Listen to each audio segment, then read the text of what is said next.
సుబ్బరామిరెడ్డి మాజీ ఎంపీగా, కళా బంధువుగా, కళా ప్రేమికునిగా చాలామందికి, ముఖ్యంగా తెలుగు ప్రజలందరికీ ఆయన సుపరిచితుడే. అయితే సుబ్బరామిరెడ్డి కుటుంబం, ఆయన అప్పుల ఊబిలో కూరుకుపోయారని, సుబ్బరామిరెడ్డి గారు ఆర్థిక ఇబ్బందులతో సతమతమవుతున్నారు అనేటువంటి వార్తలు, ప్రచారం గతంలో పెద్ద ఎత్తున సాగింది.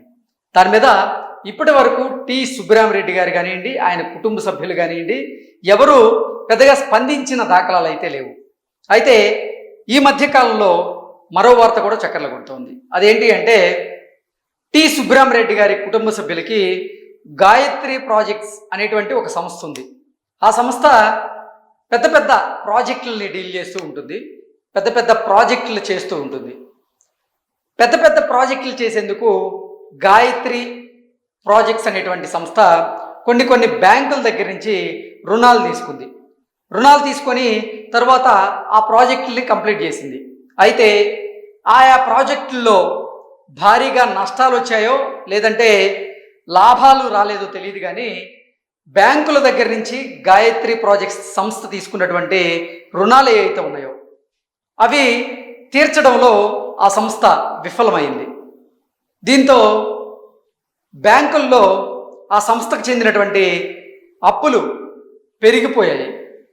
ఇక బ్యాంకులు కూడా సుబ్బరామిరెడ్డి గారి కుటుంబ సభ్యుల మీద మీరు తీసుకున్నటువంటి అప్పుని తిరిగి చెల్లించండి అంటూ ఒత్తిడి చేసుకొచ్చినటువంటి నేపథ్యంలో వారు కూడా మా పరిస్థితి బాగాలేదంటూ సమాధానం ఇచ్చినట్లుగా కొన్ని వార్తలు మనం చూసాం.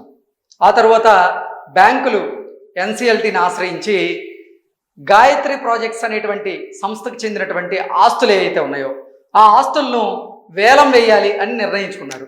ఆ విషయాన్ని సుబ్బరామిరెడ్డి గారికి, అలాగే ఆయన కుటుంబ సభ్యులకు కూడా ఆ సదరు బ్యాంకులు చెప్పినట్లుగా, ఆ తర్వాత దానికి సుబ్బరామిరెడ్డి గారు అలాగే వారి కుటుంబ సభ్యులు కూడా అంగీకరించినట్లుగా, ఓకే మీరు గాయత్రి ప్రాజెక్ట్స్ సంస్థకు చెందినటువంటి ఆస్తులను వేలం వేసుకోండి, వేలం వేసి మీకు ఎంత రావాలో అంత తీసుకొని మిగిలినవి ఏదన్నా ఉంటే అది మాకు ఇచ్చేయండి అంటూ కూడా సుబ్బరామిరెడ్డి గారు ఆయా బ్యాంకులకి ఆయన చెప్పేసినట్లుగా కొన్ని వార్తలు వచ్చాయి. దీంతో ఆయా బ్యాంకులు కూడా ఆ ప్రాజెక్టులకు సంబంధించినటువంటి ఆస్తుల్ని వేలం వేసేటువంటి ప్రయత్నం చేశాయి. అయితే ఆ వేలంలో ఎవరు ఆసక్తి చూపించకపోవడం, ఆ ఆస్తులను కొనుగోలు చేసేందుకు ఎవరు ముందుకు రాకపోవడంతో ఇక బ్యాంకులు విసిక్కెత్తిపోయి వారు చేసేదేమి లేక సుబ్బరామిరెడ్డి గారి కుటుంబ సభ్యులకే భారీ ఆఫర్ ఇచ్చారు.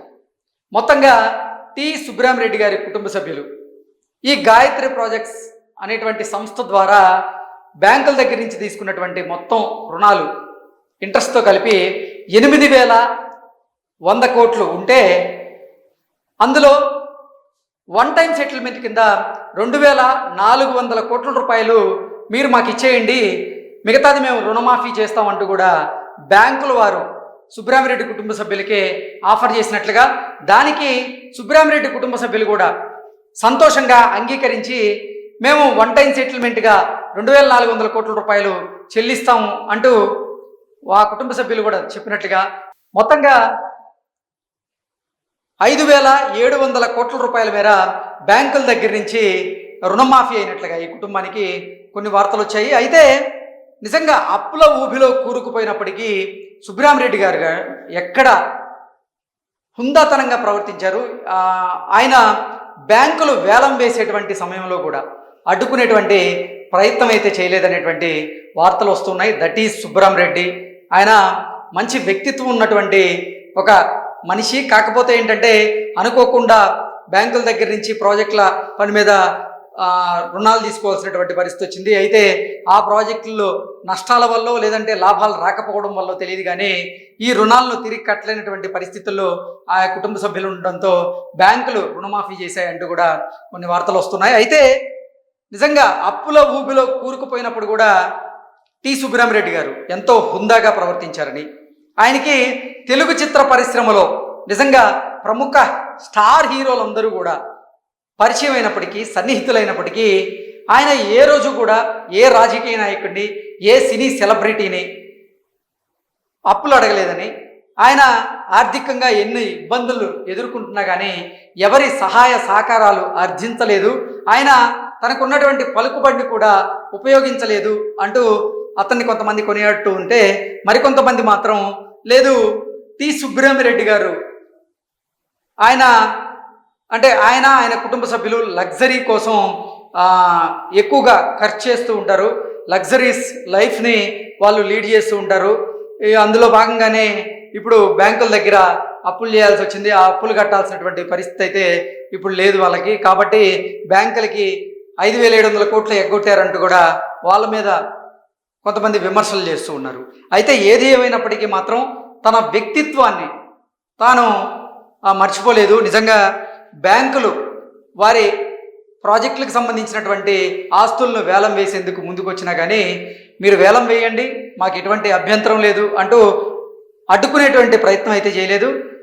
అడ్డుకునేటువంటి ప్రయత్నం చేయకపోగా వారికి సహకరించి మీరు వేలం వేస్తే ఎంతైతే డబ్బులు వస్తాయో ఆ డబ్బుల్లో మీకు రావాల్సినటువంటి వాటా మీరు తీసుకొని మిగిలిన డబ్బులు ఏదైనా ఉంటే మాకు ఇవ్వండి అంటూ కూడా వారు హుందాగా ప్రవర్తించారంటూ కూడా టి సుబ్రహ్మరెడ్డి గారి ప్రవర్తించినటువంటి విధానాన్ని కొంతమంది అయితే కొనియాడుతూ ఉన్నారు.